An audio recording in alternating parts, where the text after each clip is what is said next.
3 long years. From 2014 to 2016, the once renowned boots-on-the-ground shooter Call of Duty left the past behind and jumped solely into the future. Sledgehammer Games kicked off things in 2014 with Advanced Warfare. While many thought it was an interesting experiment, there were many that also thought it a betrayal to everything the franchise has stood for the past 10 years. At the time, and even a little bit still to this day, that was certainly the camp I was in. While I can recognize the strengths the game and its movement system brought to the series to spice things up now, Activision couldn't leave well enough alone and continued the trend. In 2015, Treyarch released Black Ops 3. While many thought the changes made to the advanced movement system refined things and improved the gameplay, the game as a whole is almost a complete inverse from Advanced Warfare. With that game, many felt the campaign was the one saving grace to a too chaotic multiplayer and lackluster zombies mode. For Black Ops 3, the multiplayer and zombies were lauded while the campaign was a complete travesty. But the improvements in gameplay and the familiar Black Ops name helped it boost rig up the sales charts, and the advanced movement fad saw a quick peak and immediate decline. In 2016, Infinity Ward jumped the shark with their next title, Infinite Warfare, and went to the one place many thought the franchise would only go when they had officially run out of ideas. Space! While many applauded its single-player campaign, once again, the multiplayer and zombies modes are often looked down upon. So with Sledgehammer up again in 2017, many were expecting a sequel to Advanced Warfare and a continuation of the advanced movement trend. While many would be surprised at what they are working on next, hopes weren't exactly high. After Infinite Warfare's perceived failure and the rousing success of EA's published historical shooter Battlefield 1 the same year, the announcement that Call of Duty would be returning to World War II wasn't exactly seen as a triumphant return to its roots. For the first time in 9 years, Call of Duty was returning to World War II, having last visited the conflict in 2008's World at War. Since then, CoD had been marching ever forward towards the future. Being such a long-lasting franchise at this point, though, the marketing department at least realized that many older fans had dropped the series in the previous few years. Said in the game, the Second World War was both a change of pace for the franchise and allowed them to make a plea to those lapsed fans to hopefully get some of them back. For various reasons, though, it didn't really work. For starters, the multiplayer was filled with various microtransactions and random chance loot crates. The week the game launched, the story was not how well the game sold or how fun it was, but how grossed out everyone was by the obvious money grabs. Several videos went viral showing friends opening loot crates together on the beaches of Normandy, turning a sacred battleground into a digital casino. No matter the quality of the rest of the game, CoD World War II's fate was sealed, and it's forevermore remembered as one of the final straws that finally broke the camel's back and banished loot crates forever. Nowadays, the game is seen more as a footnote in the Call of Duty library and is rarely talked about. And once more, the campaign also remains forgotten about, usually sitting closer to the lower middle of ranked lists on the internet. Unlike previous campaigns I've looked over, though, this game requires an extra amount of scrutiny, as it's not a fictional story set in modern times or in the future where the storytelling rules are a little looser. To tell a historical tale, you must treat it with respect and remain as authentic as possible. While certain liberties are always taken when writing historical fiction, the best stories always remain as close as possible to real history as not to undermine it. In my research for this game, I've discovered that this title takes a lot of liberties with the history it's telling. Many of these inaccuracies even extend down to incorrect enemy uniforms and weapons, but I can accept some of those as to assist with enemy variety in the game design. There are lots of videos online going through the nitty-gritty of every tiny inaccuracy, so I'll leave those to them and stick more to the big picture things such as dates and if moving something benefits or harms the history the story is trying to tell. Now, without any further ado, welcome to World War II.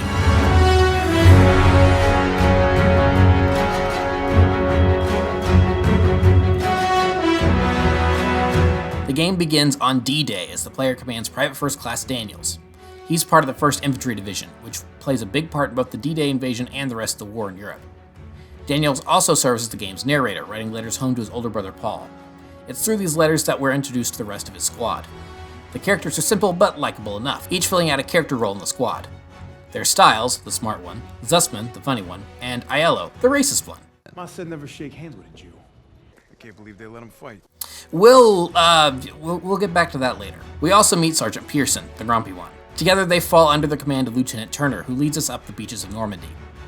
Right away, the campaign here deviates from the last 10 years worth of campaigns, as auto-generating health is done away with. Instead, the player will have to seek out health packs in order to replenish their health.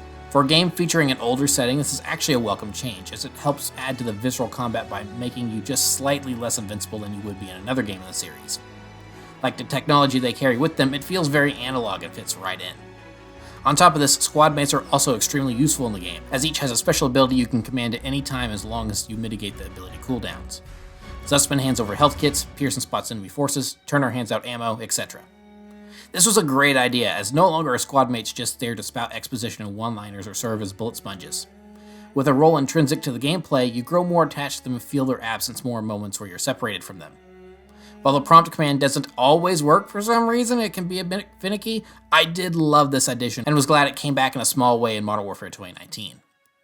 So, moving on with the story, the 1st Infantry fights their way to clear the German fortifications, leading to a quick-time event that gets Zussman stabbed. After dragging him to the medic station, Daniels links back up with his squad and they take out some artillery pieces and get the German forces to retreat. A few weeks later, Zussman is healed and rejoins the unit where Pearson gives him a hard time about coming back a week early. You know, a wound like this takes 8 weeks to heal. I'm ready, Sergeant. You've got my word. Oh, your word, huh? That don't mean to me. So you're good, huh? I'm just fine and dandy, sir. You got guts, Private. I just don't want to see him. Tanks rolling! And I have to give it to the writers, they do a great job of the interactions between the characters. Little moments like these really tell you a lot about them, and it's clear Sledgehammer learned from Advanced Warfare about downtime in-game. Similar to Advanced Warfare, the game does have you just sit and take a ride here in this section, but they use this time to sprinkle in character moments instead of it just being silent the whole time. Fun's not allowed under Pearson. You know why he's always writing you? Kasserine Pass. But before anyone can spoil the game this early, the 1st Infantry faces resistance from German forces blocking them from reaching the French town of Marigny. It's a fight through fields and farmhouses until they reach the town, and come morning, Operation Cobra is in full swing. After Daniels learns what Saving Private Ryan, directed by Michael Bay, would have been like,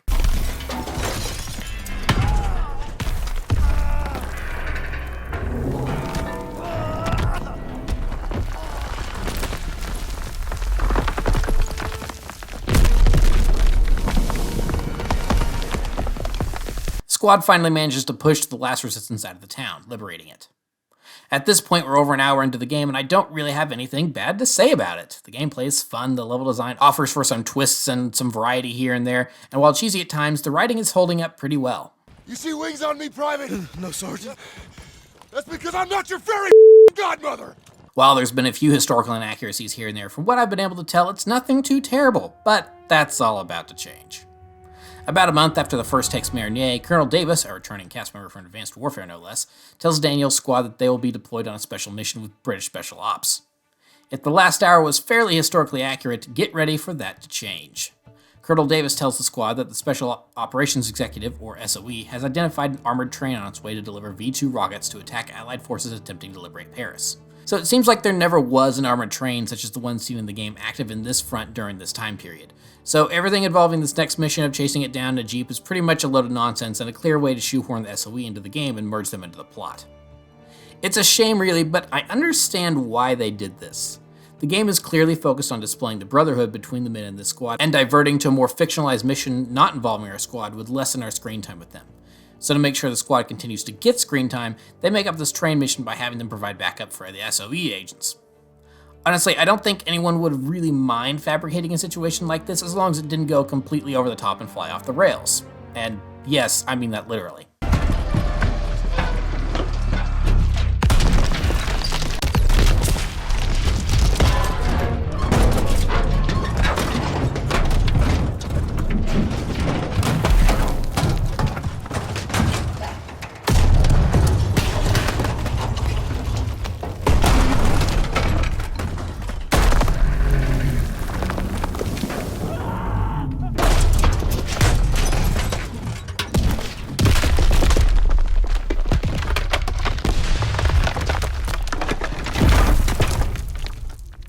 Following the train crash, the SOE agents find documents they were after but didn't really mention until after the crash and set their sights on infiltrating the occupied Paris. So, more inaccuracies for you. This mission makes it appear as if Paris is liberated in one night by a handful of Americans, 2 Brits, and just the French resistance. In reality, while the French resistance did play a big part, the liberation took days and included support from the proper French army, the French 2nd Armored Division, and the American 4th Infantry Division, not the 1st. While I suppose the game thinks it can get away with this by having a single platoon assigned to the SOE as backup, the speediness of events here is what really annoys me. That being said, with a little rewriting, this gameplay section could work as it's a decent stealth encounter. The player commands Rousseau, an agent in the French resistance. Her mission is to sneak into the Nazi headquarters in Paris and plant dynamite on the main door so the resistance and Americans can storm it. As a gameplay segment, it's cool to slink around and dodge guards and answer questions about your cover story. A nice little brain stimulation for an average shooter fan that might just think shoot first, ask questions later. The bigger issue here is the story segment, as Rousseau ends up killing the head goose-stepper in charge. With no build-up for this guy, his frankly brutal and very personal death comes off as over-the-top and underwhelming at the same time. As I said, there is an easy way to fix this, but I'll speak more on that later. So with Paris liberated, the 1st Infantry moves on to Aachen, Germany, which is the location they were actually present in. It's here we get a short tank combat mission controlling a Sherman. From a gameplay perspective, I flipped back and forth on this one, as the first time I played it a few years back, I didn't like how cramped it felt being stuck in first person in this boxy city street. The second time I played through it for this retrospective though, I grew to appreciate it more, as since it is from the first person's perspective, this is probably closer to how an actual tank driver would feel in this environment. It might slow the gameplay down a bit for us, but in real life a tank driver can't just switch to third person mode for a better awareness of his surroundings. So A for effort on that front, I guess. And there's at least some destructible environments around so it doesn't completely box you in. And with the squad cleared, Turner leads everyone down the streets and house-to-house fighting as they push towards a hotel. There they discover a small party of civilians hiding out in the basement, which presents them with a moral dilemma. Leave them there to take their chances, or send them to the rear lines where it'd be safer. Well, Turner, forever with his heart on his sleeve, elects to save the civilians even though that's going off mission. While most of the squad objects due to the clear risk it would pose sticking around longer, everyone follows Turner's lead and helps secure transport for them. However, when a little girl goes missing, Daniels runs back down to the basement to rescue her and gets caught up with a group of counterattacking Germans. Without a weapon, Daniels and the little girl dodge their patrols and dodge and weave through a firefight in order to reach safety.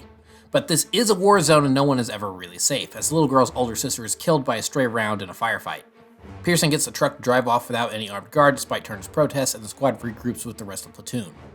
I really like this mission. Not only are the environments of the destroyed city done well, not only does it give you some variety in gameplay, it's also an excellent character moment that displays the differences in leadership styles between Turner and Pearson. While the game has clearly set up Pearson's abrasive attitude to make him unlikable, Turner's leadership style isn't really much better. Similar to Reyes' leadership style in Infinite Warfare, Turner clearly thinks men first, mission second, which unfortunately isn't how you win a war. The squad is placed in an unfortunate position as they're stuck between these two command styles. Everyone knew staying to rescue the civilians was a mistake, but followed orders anyway. Turner's conscience betrayed him and he made a bad call. Given what we know about Pearson, he did something similar once and it cost him. But now he goes to the other extreme and executes the mission no matter what, which could also be dangerous. Now that we've got to know our characters a little bit, the game builds on this throughout the next missions. After taking Aachen, the 1st Infantry moves into the Hurtgen Forest. Daniel's squad is tasked with capturing Hild in 493, a German defensive position keeping the Americans pinned down with artillery. Here's where we have another moment where the game takes some liberties with history, although I don't mind it as it works for the story and doesn't necessarily negate the actual events in this instance. The 1st Infantry did participate in the battle in the Hurtgen, however there was no Hill 493. There was, however, a Hill 400, but that was initially taken by the Army Rangers, while the 1st Infantry were elsewhere in the forest. So why do I accept these changes compared to others? Unlike the liberation of Paris, where they're clearly rewriting history, Hill 493 is simply inspired by Hill 400. There's nothing in the game to say that the Rangers aren't also working on taking Hill 400 at the same time. This way, we get to stay with our characters and experience events inspired by history without necessarily having to be tied to them. I know it's a little confusing, so I'll just say it simply like this. New place, new rules. Real place, real history. With that said, the initial advance to the hill doesn't go well, as while at one point it seems like the Germans are running scared, it turns out the retreat is simply a trap and the area had been pre-sighted for artillery fire. Daniels ends up thrown and separated from his squad, where the smoky figure of his brother comes out of the woods. You will go to the Dagobah system. Dagobah system. There you will learn from Yoda, the Jedi Master who instructed me. After passing through enemy search parties, Daniels links back up with Turner and the two find their way back to the platoon. A good time to mention some of the other added mechanics here. There are certain little hero moments the player can perform. These include saving friendlies locked in hand-to-hand combat, capturing surrendering enemies, and dragging wounded friendlies to safety. They don't really do anything except offer neat little side opportunities to help out, and can lead to unintentionally tragic moments where you can save someone just to watch them to die minutes later since they're just random NPCs. Like this guy here, saved him from a sniper just for him to eat a rocket on the way down the hill. I'll never forget you, Corporal Sykes.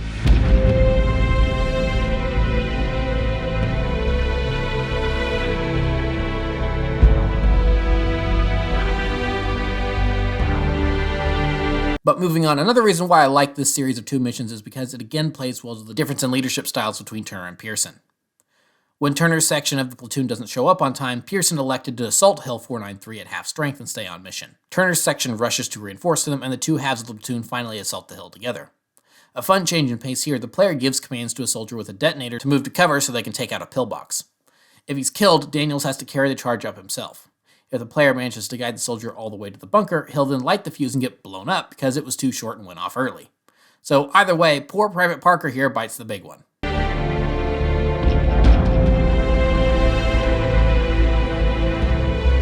Finally making it up the hill, the squad manages to take out the artillery pieces but quickly become overrun by an enemy tank. They manage to disable it, but Daniels is hurt, forcing Turner to come to his aid. Once again, his want to keep his men alive gets the better of him, and he's shot while tending to Daniels. With enemy reinforcements approaching, Turner tells everyone to retreat while he holds off the fresh wave of Germans. It goes about as well as you might expect, and Turner is killed, now leaving Pearson in command of the platoon with Daniels as his right hand. This might be the best moment in the game, as it showcases how Turner's inability to take a step back and look at the big picture ends up getting him killed. Yes, the men beside you are important, but he was in such a rush to save Daniels that he didn't see the tank commander until it was too late. Meanwhile, Daniels and the others are now stuck with Pearson in command, who can only see the big picture. Setting this particular event in the Hurricane Forest was a smart play, as it's the game's darkest moments for our characters in the dark, scary woods, where historically the Allies were pushed back and wouldn't take the area until the spring of 1945. But at least it's Christmas time now. Nothing bad ever happens at Christmas, right? Sticking to historical accuracy here, the 1st Infantry were indeed part of the Battle of the Bulge, the last German offensive during the war. It's during this battle that we meet Howard, yet another returning cast member from Advanced Warfare, and Sledgehammer's lame attempt at representing the prejudice at the time. We're going to be skipping ahead to the end for a moment, but this is the best place to bring it up. I mentioned at the beginning that ILO clearly has some bigoted views towards certain minorities, first insulting Zussman for being Jewish, and then being outwardly racist towards Howard. I can't believe they let him fight. Oh yeah, they even let us die. While having a part of the plot serve as a lesson in racism and how wrong it is a good idea, the story actually needs to spend time on it, where here it's an insulting footnote.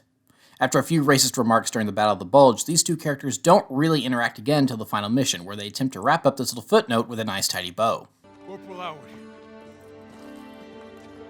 I believe I owe you an apology. And that's it.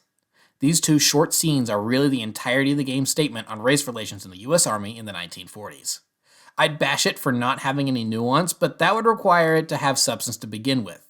It doesn't even feel half-hearted with how little effort is put in to actually address the issue. It simply feels like a box was checked, as if Sledgehammer said, hey, people were racist back then, we should do something about that. And then everyone at a board meeting clapped, but then they forgot to do anything about it until the last moment. The same could be said for the game's inclusion of concentration camps, which feels very underwhelming and tacked on, but that's something else to discuss later. Overall, it probably would have just been better to not even feature this in the game, since the way it is included is so insultingly shallow.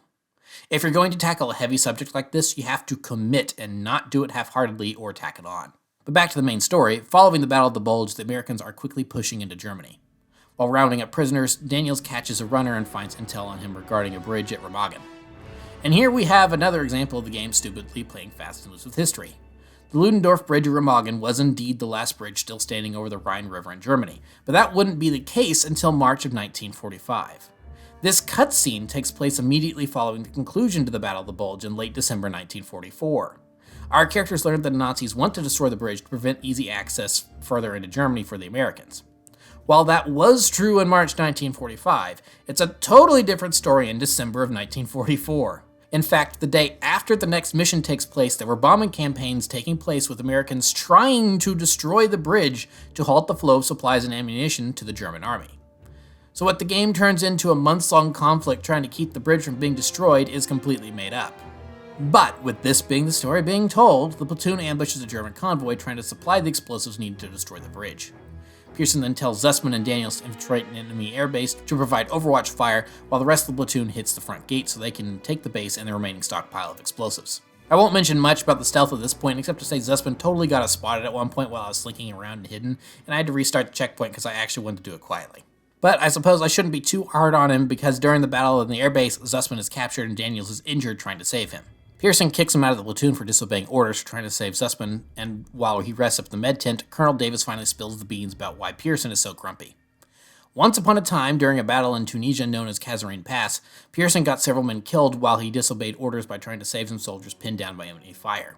Instead of saving them, he got them and more men killed along the way. Since then, he's always been mission first and followed orders to the letter. Historically, this lines up, as the battle was a costly defeat for the Allies in North Africa. Davis also tells Daniels that he's been honorably discharged and can return home. While he does briefly fantasize about going home to his wife and soon-to-be child, the memory of his brother spurs him on to remain until the war's end to find Zussman. So in order to stay, Daniels has to confront Pearson, who has been a belligerent drunk during his time as their platoon commander. Now, in terms of story presentation, Sledgehammer clearly learned from Advanced Warfare and has done a good job knowing what should be cutscenes and what should be in-game. This is the one time they slip up on that front, though, as the whole conversation between Pearson and Daniels would have worked so much better if you could actually see the emotion on both men's faces. Both are delivering good performances, so it's disappointing that one of them has been completely hidden thanks to the first-person perspective.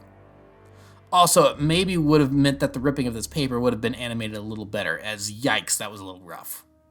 But Daniel's commitment to Zussman and his want to stay with the platoon finally gets to Pearson, and he realizes that there's more than just the mission, there's also the man next to you. So finally, after months of pushing, the 1st Infantry makes it to Remagen, and they become the first unit to cross into the heart of Germany. Which is a lie, as it was actually the 9th Armored Division. While the 1st Infantry did eventually cross the bridge, it wasn't until it was in Allied hands. So following the capture of the bridge, the platoon continues to push their way into Germany as the Third Reich's days are numbered. Eventually, they come across a concentration camp, conveniently being the same one where Zussman was being held prisoner. To cover up their crimes, the leaders of the camp took the remaining prisoners on a death march through the forest, and Daniels is able to save Zussman at the very last second. And for as heavy a topic as the Holocaust and concentration camps are, this, like the topic of racism in the military, feels very tacked on and underwhelming. Now, this isn't as bad as the racism thing, as they make Zussman's Jewish heritage known, so the possibility of him being sent to a camp if captured wasn't out of the question, but it still doesn't make you feel anything when you finally rescue him from the camp. I think an easy way to solve this is to actually give the game a villain, because it doesn't really have one. Yes, Nazi Germany is one of the all-time great bad guys to put in a story. It's almost universally understood how evil they were, so do you really need a villain in a World War II game when you have them in it? In this instance, I'd say yes, as a central antagonist could help tie things together a little better. Going back to the liberation of Paris, what if instead of Rousseau killing a random fictitious Gestapo head, how about it be a fictional commander that was visiting Paris and got caught up in the liberation?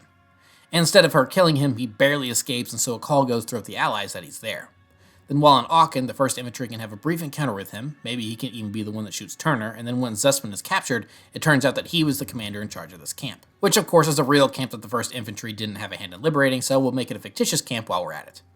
Then finally, after all of these chance meetings, things finally come to a head where Daniel saves Zussman, giving us a satisfying sense of closure to the campaign by taking out this Nazi officer we kept bumping into. As it stands, the lack of an actual villain almost feels a little weird, especially that the game has 1 or 2 unique German officer models they could have easily used. There's the guy in Paris I mentioned, and then Scarface here at the work camp. Scarface especially screams easily memorable bad guy with his design, so throwing him into the game more often would have been some welcome connective tissue between levels. And it's not like they'd have to do too much to make him a good villain. He's a Nazi, that's like 75% of the work done right there. So yeah, between the quick end to racism in the military, Zussman's underwhelming rescue, and the end of the war in Europe, the game unfortunately ends on a bit of a whimper. Daniels finally returns home to his wife and new son and gives his Bronze Star to his brother, which, shocker, was actually dead the whole time. And, hold on. The brother died in 1938? At 27 years old? Ignoring the fact that in the flashbacks Paul looks and sounds like he could easily be 45 years old, we see the younger Daniels as well, and he looks all of 12 years old. Boy, did someone have a growth spurt in 6 years. I mean, I guess that's puberty for you, but the ages are really throwing me off here. I wonder if Paul was originally supposed to be his dad, because, I don't know, this doesn't exactly look or sound like someone under 30 years old. Listen good, kid. It's only natural to be scared. We need to head home, baby brother. It was a different time, I guess. Anyway, that's the campaign to Call of Duty World War II. How does it fare? Well, it feels like a situation of 2 steps forward and 1 step back. In terms of how it tells its story, this is miles better than Advanced Warfare, and I actually really enjoyed my time with it a lot in the moment. Taking a step back though, the cracks really begin to show. Setting aside the historical inaccuracies, I don't really think World War II is a great name to associate with this game. It's called Call of Duty World War II, but there's actually very little World War II in it. While it wasn't wrong for focusing its story on the actions of the 1st Infantry, the name World War II implies that we'd see more of the conflict, as it was, as the name suggests, a global war. We see nothing of the Pacific, only get a mention of the North African campaign, and the Eastern Front isn't even mentioned, I don't think. not to mention pretty much anything else going on north of the Rhine. I think this game would have been better served being called Call of Duty Brotherhood, given its focus on that theme. Wherever your path takes you, know this. You will always be amongst a brotherhood of heroes. One might even say if they were to start a band, it would be a band of brothers. Yeah, if it wasn't obvious, this game took a lot of inspiration from that miniseries, which isn't necessarily a bad thing, but the scope of the campaign just seems a little small to be called World War II. Although, to be fair, it's not actually called that either.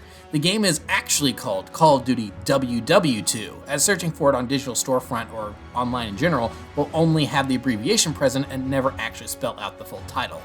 So, some funny food for thought there. So, while the main crux of the story is done well, any attempt at diving deeper falls flat, hurting the game overall in the long run, I feel. And that's not even mentioning the state of multiplayer.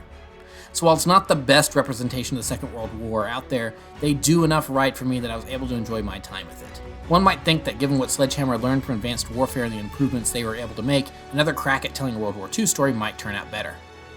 Well, if that's what you thought in 2021, you would have been dead wrong.